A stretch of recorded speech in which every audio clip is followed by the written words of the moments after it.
Mám ju odkopnúť? Ale z výskoku. No čo si.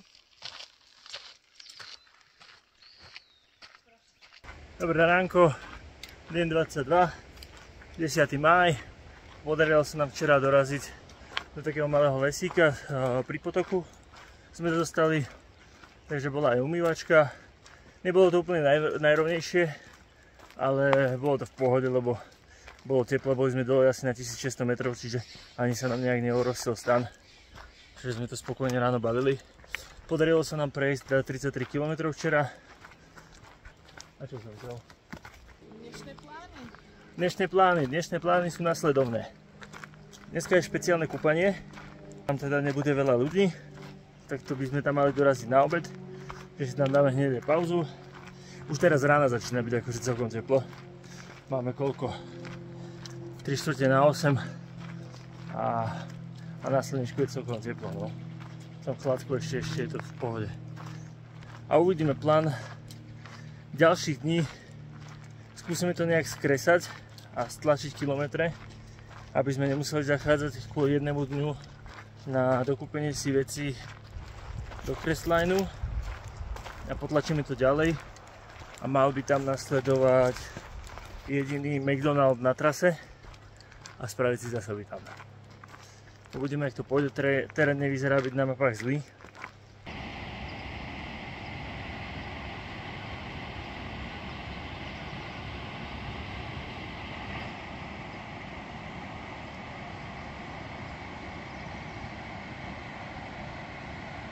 Podarilo sa nám prekročiť dneska hranicu 300 mil, čo je zhruba nejakých 480 km, čiže za chvíľu budeme prechádzať aj 500, ale to až po obede. Celý deň sa vláčime kaňonom, kde tečie obrovská rieka. A pri raňajkách sme si našli tak dobré miesto, že sme sa nečakane okúpali. Nebolo toto plánované, čo sme dnes mali, ale čím viac sa okúpiš, tým viac si človekom.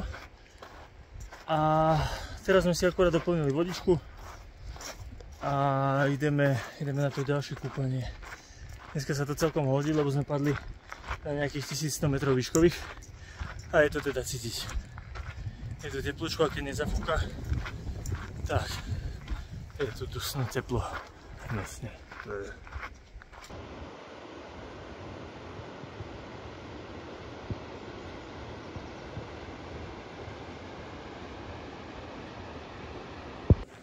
Dobrý večer. Máme za sebou ďalší deň. A bolo prekvapivo, a neprekvapivo, bolo super, lebo sme sa kúpali dokopy vlastne až 3-krát dneska. Aj na raňajky, aj na obed, aj teraz večer. Obedné kúpanie bolo skvelé, bolo ešte lepšie, než sme čakali. Boli tam horúce pramene a hneď vedľa toho tiekla proste studená rieka. My sme sa s Bobom síce na tie horúce pramene, nemali sme na to chuť, lebo bolo dosť teplo, takže sme sa kúpali v rieke. Stále, hej, Radko bol aj s teplom, asi aj Gabi, neviem. Ale, neviem, bolo to fajn, lebo tam bol tieň. Tak sme sa tam oddychli, boli sme tam skoro asi 3 hodiny. Lebo bolo tak odporne horko, už dneska od pol 8 a nevieme koľko bolo stupňov, ale obávame sa, že nebolo vôbec veľa stupňov, len proste tá pocitová bola fakt nepríjemná.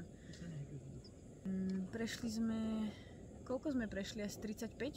35 niečo, dajme tomu, že 35,5. No, tak, povedzme 35,5.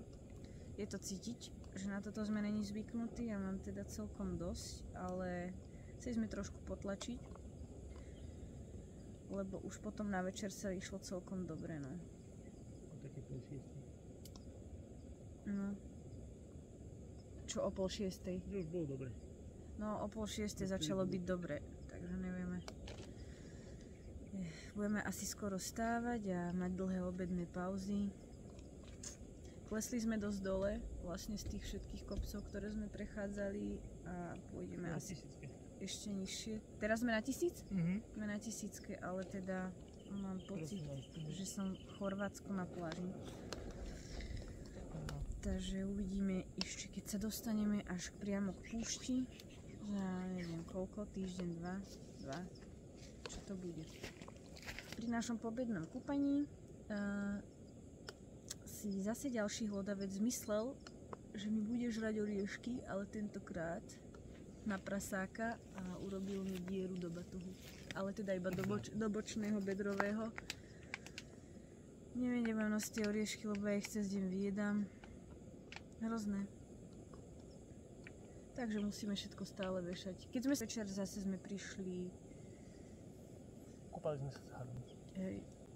Tu bol ďalší potok. Super, krásny bazénik, taký maličký, ale zase sme sa okúpali, čiže dneska čistota pol života. Či jak sa to hovorí. A bol tam had pri nás. Neviem, kde sa tam vzal na tých kameňoch v tej vode, ale nič nevšimol sme si ho po 5 minútach. No, nevšimli sme si ho hneď, ale on nás celkom ignoroval a bol to žlto-čierny a tie by mali byť v pohode. No a ja vám chystám také fajnenky.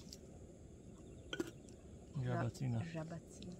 Ale Žabo. jaké zdravé. Neumrem nikdy.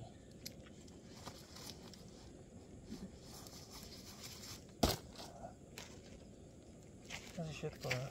Asi hej.